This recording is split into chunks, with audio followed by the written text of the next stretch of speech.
Welcome to the Get Real Movies podcast. My name is Daniel Chadwick-Shubat. I'm your host, and this is episode 11, where we'll be talking about the new Shyamalan movie, Trap. I'm very, very excited to once again be joined by Mason. It's been a while. We've had a few episodes without you, but we're back, and it's been an uneventful month since we last chatted.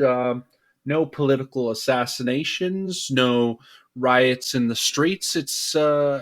Or did I get that wrong? Has it been quite eventful? I don't know. It's been kind of a blur. Every week in America feels like a year, but thankfully, no insanity. I'm always pleasantly surprised to be called back, so no worries about the weeks on end of ambiguity in terms of episodes, but I'm always happy to be back on the show, so thanks for having me. But I will plot your demise in the background. Have no fear. Well, we've had a few episodes now talking to real life subjects and historians, but I'm always really happy to come back to the co-host because it's just that gentle, warm blanket where I know what's going to happen. I'm going to be roasted. I'm going to roast you back. I'm usually going to win, and I'm going to feel great about myself after the episode's done. So. That nice box of Tim Hortons poutine after a long, hard day. That's Mason Manuel's voice in your ear. Yes, I'm sure. Tim Hortons poutine. You started well, but you crashed the landing there with the poutine. I never crash a landing. I simply fall with style.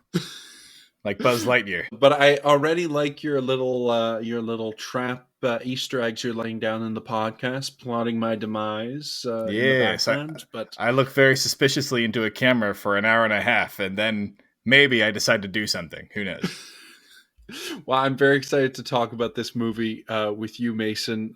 There's quite a few movies that have come out actually since we last chatted, and I know we want to talk about some movies we've been watching first. So before we talk about the one that we both saw in theaters, I wanted to ask, is there anything else you've been watching this week? Well, I feel like the most obvious one is Hollywood's media darling of the month, Deadpool versus Wolverine. It was brought up on this podcast a few weeks ago, and I talked about how I was excited, not just for Hugh Jackman and Ryan Reynolds being together, which in itself is a big enough appeal, but also for what was hopefully be a shot in the arm for the MCU. Now, I personally believe that while it may not have been a shot in the arm for the MCU, it was a shot in the arm the Marvel brand. This movie didn't really push the overall universe narrative forward very much, but in terms of just being a fun, hilarious action romp superhero movie, it was everything I wanted and more. And I was very, very pleasantly surprised in a lot of different areas. Was it perfect? No. Was it better than what most comic book movies have been in the past 5 years? Absolutely. So I was very happy to see it. You catch it? What were your thoughts?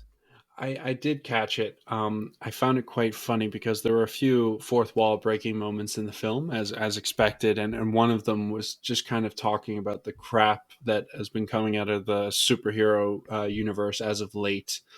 We talked about this before the podcast, and I thought we would have opposite views, and I don't have any spectacular feelings about it. I didn't hate it. I didn't love it. It's very reminiscent for me of The Boys in a way where I know exactly what I'm getting, but after a while I kind of get slight fatigue from it where it just feels like it's the same stuff over and over. And there were definitely some really enjoyable moments in the film. It was great seeing Hugh Jackman don the comic accurate suit finally. That was something that we saw in the trailers, but it was really cool to see on screen, and also see him in more of an R-rated version. But I also felt like we got that in Logan, and they played off each other well. But as someone who was going into the first Deadpool with super high expectations, kind of got a little bit let down. The second one, I knew what to expect, and it was average. And then the third one, my expectations were a little higher again, and they were kind of, yeah, I don't know. It's such a weird one because a lot of people that I've talked to have absolutely loved it. A few people really didn't like it, but I just felt kind of middle of the ground with it. I'll talk about it a little bit later too, once we get into our review of Trap. But it's a movie that, yeah, I'm glad I saw, and hopefully it kicks off something really cool and fun in the MCU again, because I think it was the first Marvel Cinematic Universe film that I've seen in theaters in in a couple of years now. I can't Wow. really remember the last one I saw besides Spider-Man No Way Home. I didn't even see Doctor Strange in theaters. So it's just, it was nice to get back in the theater and see a lot of characters that I loved. And there were some great cameos sprinkled in between the film, but it was something that I was glad I saw, but I don't think I'd see it again, sort of a thing, unless I did a giant rewatch. So I'm disappointed with myself that I didn't enjoy it as much as you, but No, that's okay. I mean, to each their own.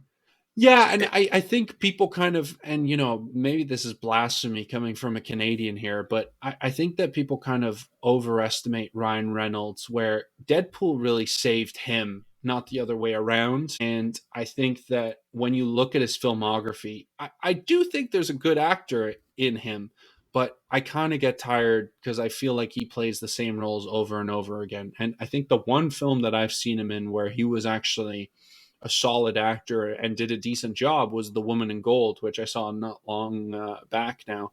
But it's just, I don't really see much difference from him anymore. And so after a while, you just kind of, it reminded me of Will Ferrell. I used to like Will Ferrell, but then he just kept playing the same role over and over. So I hope that maybe with Deadpool or with other characters, Reynolds does something a little bit different and kind of gets out of this box that he's sort of created for himself now, where he shits on all his old bad movies like Green Lantern, but I don't know if there's many films that are much better in his filmography. But yeah, in terms of Deadpool, I liked it. I liked certain parts of it, but I wasn't that pleasantly surprised like you. So I'm okay. sad to hear that. But I mean, it's definitely like fan service, the movie. Again, I'm not saying it's a tentpole of cinema or anything like that. I just think that in terms of superhero movies, and I'm including all superhero movies, I really think it's one of the best things to come out in years. Now, does that mean it's one of the best movies to come out in years? Not necessarily. Is it fun, enjoyable, and a good time? Absolutely. In terms of Ryan Reynolds, I'm not arguing that he's a like Oscar-worthy actor by any means. I personally haven't seen that yet. You're right, he does play very similar roles. He's definitely made a niche for himself in the kind of wisecracking, funny guy, funny but yet very handsome guy. But we never know what will happen. We've seen actors do massive dramatic turns before, and sometimes they nail it, sometimes they don't. Now that this may or may not be the last mainstream Deadpool, who knows? This could inspire him to take a different direction now that he's really played that out to its fullest. But we'll have to wait and see. And either way, I'm excited. I would definitely recommend it. But I understand that it's not like the second coming of movie Christ. It's not Marvel Jesus as he says. It's a really comfortable Marvel meal, if that works as a better analogy. well, I think it is quite indicative of the way our society is that it is now the highest grossing R-rated movie of all time. Yeah. Uh, That probably and means it's not the last Deadpool. They'll keep milking that till he's 90, as they say in the previews. well, exactly. And I do have to ask you, while we're on the Marvel topic, obviously that news came out a week or so ago about Robert Downey Jr. coming back as Doctor Doom. What are your thoughts on that, very quickly? I am excited. I will watch anything Robert Downey Jr. is in since Tropic Thunder. And that's comedic, that's dramatic, whatever. He absolutely nails every role that he's pretty much been in. I am disappointed that after such a picture perfect ending to his role in the MCU that he's coming back. I'm glad it's not the same role. I'm glad it's a very different turn as a very different character. Doctor Doom is a massive, massive character in the Marvel Comics who has changed a lot of different paradigms just in those universes. But it's unringing a bell that had its time to sing, and relying on someone who is admittedly extremely talented and very well versed in the series after they've already played their part from start to finish in such a well done, well orchestrated, picture perfect way. It does open up the opportunity to ruin that legacy. And that's what I'm worried about more than anything. I'm going to be first in line. Russo brothers coming back to direct, RDJ back in the seat, and not to mention like what massive consequences Doctor Doom's existence in the universe will have. But I would definitely put myself on the fence in terms of how happy I am that he's coming back.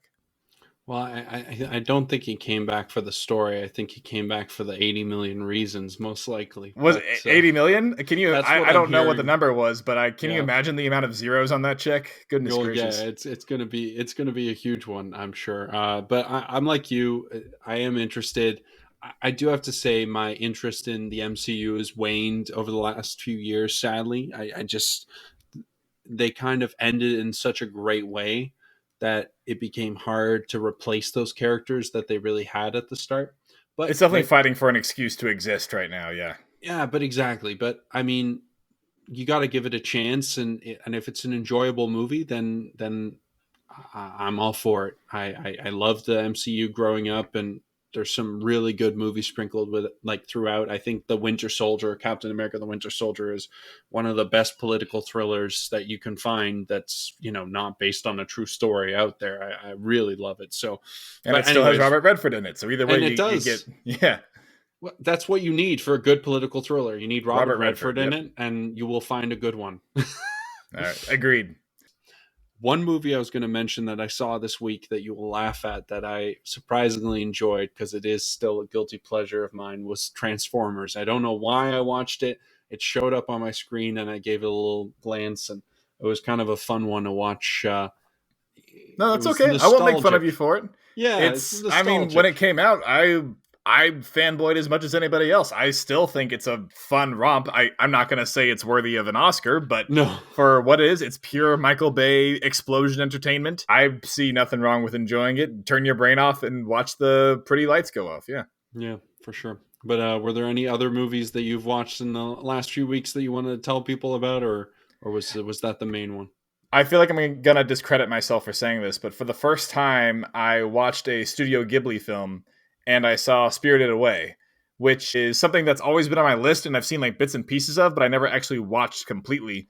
And I do get the hype. I very much enjoyed it. Beautiful art and music. The story was ridiculous, but in the best way. I had a great time. Obviously, it's already come highly recommended from a trillion people before me, but in case this is your first time hearing of it, go watch Spirited Away and probably the rest of the Studio Ghiblis as well.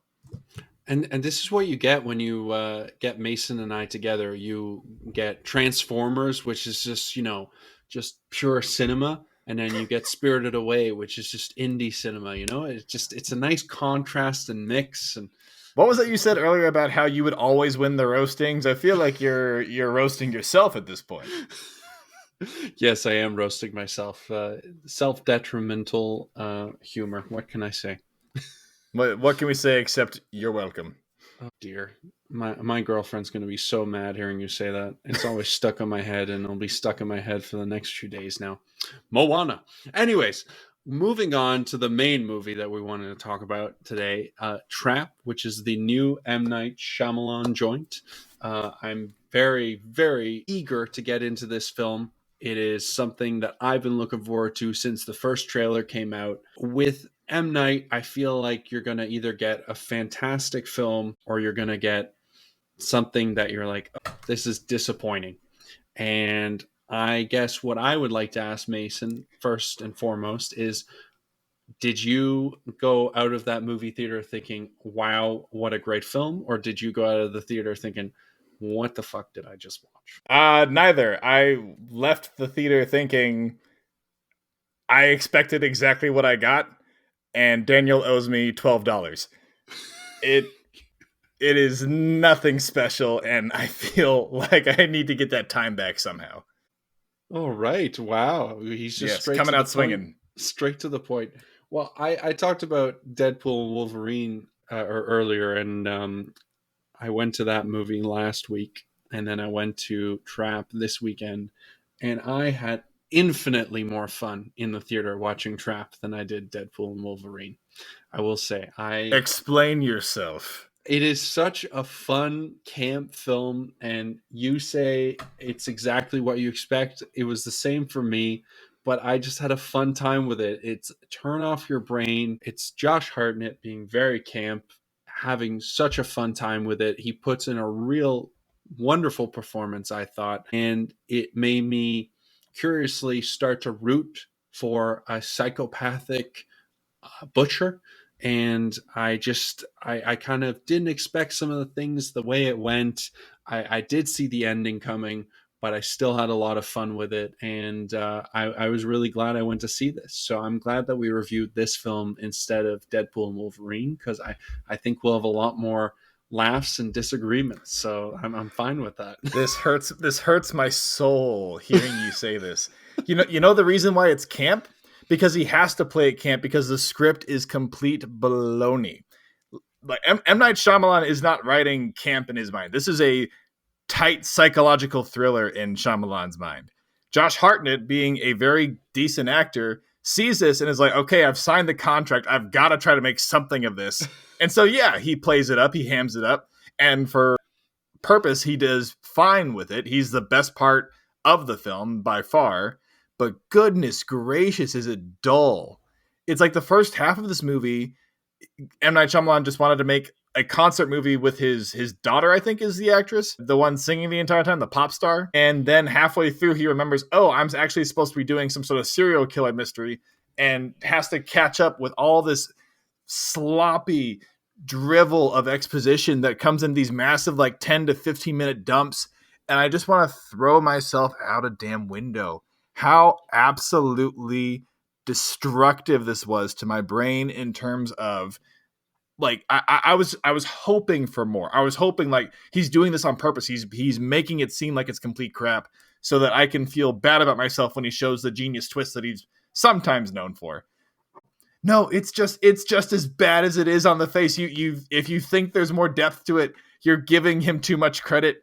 And this is the problem, because we do this so constantly. We discount him, and then every once in a while he pulls out a split, and then we feel so bad about ourselves for discounting him, and then he does this crap again, and we have to wait another 20 years for a better film. And I have thoughts. Can you not tell, Daniel? That was some word salad right there, Mason. There was some word sound? That was some word salad. Word salad, I see. Like, yes, my words do have sound. Thank you. Yes, they do. They do. You'll be happy to hear that he already has 4 new movies that he's working on in his mind. So why?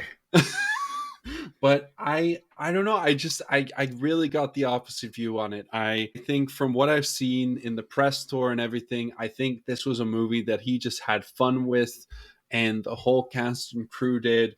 There were some scenes where I was just cringing, especially when it was Lady Raven. I think that's his daughter actually plays the pop star. Talented singer, but acting not her strongest suit. But I still had so much fun with it. I laughed a lot. It was such an but awkward in a way where it's like you can't stop watching. And there were so many laughs that kind of were thrown in places that I just didn't expect it. Because they're not supposed to be there. Because they're not supposed to be there. That's why you don't expect them, because it doesn't make any damn sense. But I think, maybe unlike you, that people can change. And I think M. Night here is doing something. I think M. Night here is doing something a little different. And if he wasn't, oh well, I don't really care, because I enjoyed it in the way that I enjoyed it, and that's all that really matters. And I think that for me, it was just a fun, campy movie. It wasn't grotesquely violent. There wasn't a ton of action or exposition in it, really. I think it was more just sort of, we were seeing the events happening through the eyes of a murderer, and that's something that you don't see as often. I've always found it quite interesting when you get into the mind of a murderer, because it's like, how am I going to find this person likable? And Josh Hartnett does just such a great job with it. And I think it's a little bit down to M. Night. You might say, no, he can't take credit for any of the good things in this film, and that you are entitled to your opinion. That's fine. But I just think that some of the scenes were just so fun. And there was even some really solid acting. I mean, that scene where he's eating the pie, or when we're convinced that he's a father who's, seriously messed up, but he still loves his daughter, and he's not just taking advantage of the situation. I'm not going to spoil anything, but I think that this movie is just such a wonderful, fun little movie, and I was pleasantly surprised, and I had so much fun in the theater compared to the week before, where Deadpool and Wolverine, perfectly enjoyable film, You had But more fun with Trap than you did I Deadpool and did. I Wolverine. don't know what to tell you, man. I'm a That's not changed man. possible. Like, you're talking about the one good part of this movie, which is Josh Hartnett's performance, which I do agree with. Josh Hartnett does do the best he can with this absolute drivel of a script. But goodness gracious, does he have to work by moving heaven and earth to even make it even plausible, let alone believable? Yes, he does play it up in a campy way because it is a campy story. He's like a goofy sort of killer, or is he a killer? Is he not a killer? We don't entirely know. Like, it's kind of sold like that, and then you wonder if there's a twist or something coming on. But the entire time, it's just so difficult to wrap your mind around the fact that he is playing it as if it's real. And you gotta stop and think, did M. Night Shyamalan like read this out loud as in like, this is how people talk? Like, I feel as if this was brought up in his brain as a good idea by some, like, I think I actually read this somewhere that it was inspired by a real life sort of similar story. And he's like, okay, great. I see this as an opportunity to showcase my daughter's singing skills. And then also, just because people expect it from me, I'll bring in a killer just to have the producers give me money to make this. And it's so frustrating because 25% of his movies are good or even great. Like, you get The Visit, you get Unbreakable, you get The Sixth Sense. All right, like, actually, I do really love The Visit. Side note, but then the other 75% is this. We get like The Happening, we get Signs, we get The Village, and I just want to choke something. It's so frustrating to see stuff like this get consistently funded and then see people stand by it. See people like you, my good friend Daniel, stand behind it and say, this is a good movie. Look, I like campy horror movies. Like, I like the old school, like Friday the 13th, the Evil Deads. That stuff is genius and I love it. But it was made purposefully that way. This was not. This was made as a vehicle for his daughter and appeal to those who like serial killer mysteries in the hopes that Josh Hartnett would pull something off. And the only thing Josh Hartnett pulled off was his shirt. And while I enjoy that as much as the next person, it does not make a good movie. And the only saving grace of this, besides Josh Hartnett, is the fact that it's under 2 hours, which in the modern day is a very rare thing for a movie to have. I just want to take my soapbox and smash it over M. Night Shyamalan's head. I release the rest of my time. I relinquish my time. Well, first of all, I just want to say I was right at the start when I introduced this movie when I say people either love his movies or hate his movies. You said you're in the middle. I love some of his movies. But you are very, very strong about your hate for this film. Secondly, I'd like to say I do take offense that you say Josh Hartnett is the only good part of this movie. He is. I stand by that. Another great part of the movie, and maybe you didn't see it because you had already left the theaters, but Jonathan Langdon as Jamie, the shopkeeper guy, the shopkeeper. I thought he was really funny. The memes coming out of that just on Twitter are just phenomenal. And then his reaction at the end in the little end mid-credits scene was quite funny. And I did see the mid-credits scene, yes. All right. Well, I quite enjoyed him. So in terms of performances, there's two. But then once again, I'm going to jump to the defense here of Mr. Shyamalan. I do have to say, I think he made this movie like this for a reason. I think he made it as a campy, fun, psychological thriller. I'm not going to disagree with you and say he might not have, he might have used this for his daughter's singing career. I couldn't possibly tell. She doesn't have an acting career, so a singing career, definitely, possible. She was quite hard to watch at times, so I'm not going to disagree with you on that. But I just had fun with it. I laughed at it. I was a little bit confused at the start where I was like, do I like this movie? Do I not? But as we got into it, and at the end where you see him, I don't want to spoil this movie, so I'm not going to say it, but the ending was really fun for me, and I think it left it open-ended in a good way. And I think that this is something that I could see more of, but I'm glad I don't. I like kind of filling it in my head, but I think that Josh Hartnett's great. The cast does a pretty solid job, minus his daughter. Sorry, M. Night, but she's just not an actress. And I think that the story is just kind of a fun one that I don't think we've really seen before, and I think that that's why I enjoyed it. It was something original.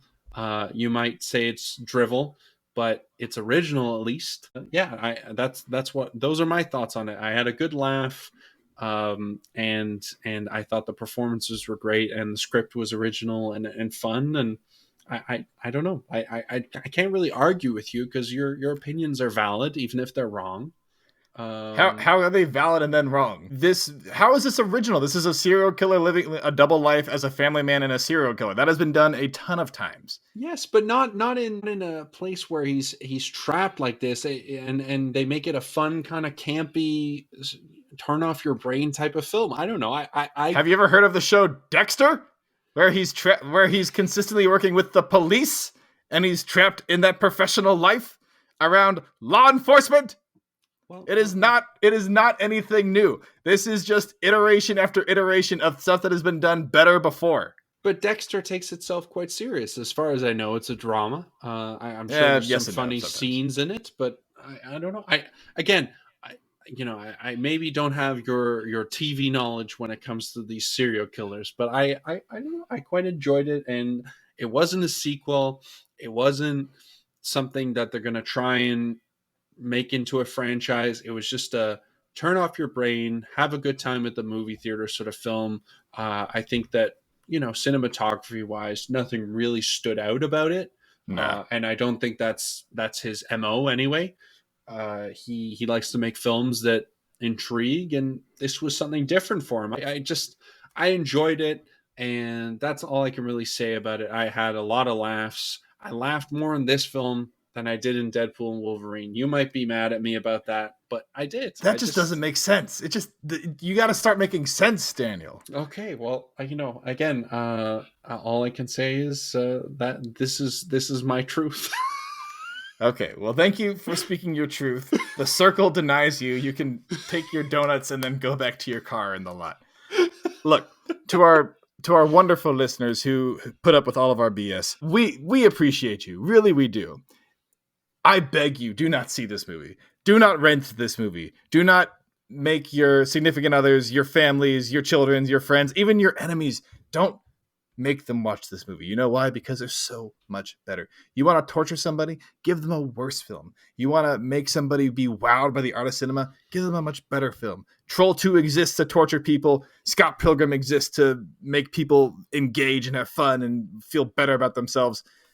But this is a nothing burger. This is something that is worse than what came before. But the only thing that this movie is good for is propelling Josh Hartnett's renaissance. And look, I'm glad he's back. He's a great actor. Did as best as he could in this absolute dumpster fire of a film. Treat yourself better than this. You deserve better than Trap. You are wonderful listeners. If you're listening to us, you deserve something that speaks to you. And this is not it. Soapbox again, over. And there's Mason with his nothing burger of a review. All I will say is I had a really good time with this. I'm not saying go to the theaters to watch this, but if this shows up and on your VOD, when it does come out on VOD, I enjoyed it. If you don't, then I'm sorry, but I think you would as well. And if there's nothing else to watch in theaters, or if you had a choice between Deadpool and Wolverine and Trap, I would definitely choose Trap. I'm going to give this a VOD rating from me. From Mason, from what I'm understanding, this is do not watch, the lowest rating we can give here at the Get Real Movies podcast. After I finished watching this movie, somebody broke into my car and left 2 more tickets for the movie. They wanted so badly to get away that they tried to give me more. What a dad joke. Run as far away as you can. Save yourself. You're too good for Trap.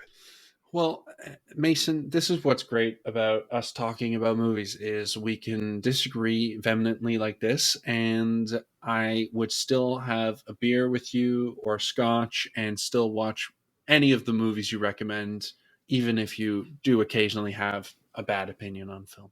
I would have to have a couple of beers / scotch / whatever else to watch Trap again. Goodness gracious, the stuff that I do for you in this podcast. Well, if you're in Canada and it's legal and you're of a good age, you can definitely pop an edible before watching this film because it would make it even more fun. You might laugh a little too much in the theater, so maybe keep that for home use. But Okay, I'll keep that in mind. but Mason, I very much enjoyed talking about this film. This is the first one we've really disagreed on, and I kind of had the feeling that this was going to happen. So I'm glad it happened. And I'm looking forward to talking about many, many other films that we disagree on. But hopefully none as much as this because you're just plain wrong. It's just a fun flick in theaters, and you just really have to turn off your brain once in a while. It's okay. There's a reason. There's a reason why Canada is not a world power, but America is. Hey, what movies are you looking forward to that's coming up next? I personally am really looking forward to Alien Romulus. That looks picture perfect. Yes, I'm very much looking forward to Alien Romulus. I'm sure we will talk about that on one of our future podcasts, even if it's another month until we chat. But I'm looking forward to that, and then I'm fully on the Gladiator 2 train now. I think I talked about it in our movies of the year that we can't wait for. But we have never seen the Colosseum with boats in it and sharks, and I That's don't because it care. didn't exist. It's because it's not I real. don't care, Mason. I don't care. Someone who is an action loving kid at heart. I am so excited, and it just looks like it's going to be a real fun time. Denzel is the puppet master behind the Romans. That probably didn't happen either, but I'm here for it. I'm fully believing it, and I am pretending this is Rome when I get out of the theater. So, Ridley Scott, I'm here for him.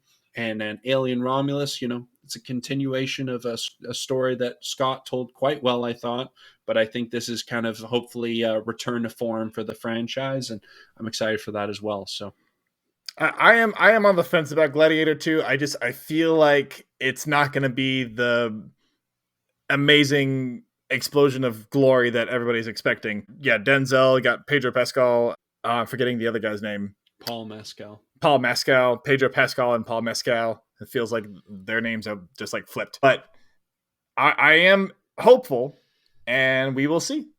We will see, indeed. But Mason, as always, it's wonderful chatting about films with you, even if you do call me certain names. And I'm gonna let Like lovely, you. handsome man, yes. Oh, stop it. Okay, and I'm gonna let you lead us out as you always do. Well, our lovely listeners, if you were able to escape seeing a showing of Trap, then be sure to leave us a like and subscribe up on the Spotify's. They also allow for comments now, so be sure to let us know your innate thoughts about Daniel's terrible opinions. Also, check us out on the other podcast platforms. We are anywhere that you get podcasts, ready to give you your movie-ready knowledge in a short 30 minutes to an hour, depending on how much time that you have. But regardless, thank you so much for joining us. And until next time, I've been Mason. I've been Daniel. And we'll see you at the movies. Bye, y'all.